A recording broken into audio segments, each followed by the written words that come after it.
అన్నమయ్య జిల్లా కేంద్రంగా రాజంపేటను ప్రకటించాలని డిమాండ్ చేస్తూ నందలూరు జ్ఞానదీప్తి ఉన్నత పాఠశాల కరెస్పాండెంట్ జానకినాథ్ ఆధ్వర్యంలో భారీ నిరసన కార్యక్రమం జరిగింది.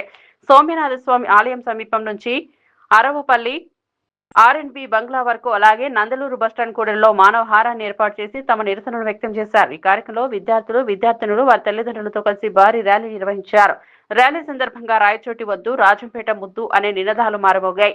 రాజంపేటకు ఉన్న చారిత్రక భౌగోళిక ప్రాధాన్యతను గుర్తించి జిల్లా కేంద్రంగా ప్రకటించాలని కోరారు.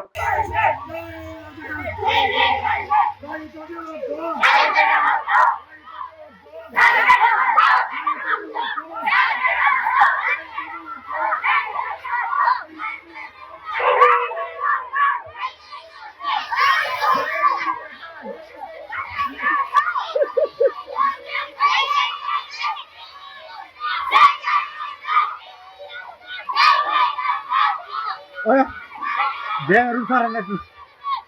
Ada cerita.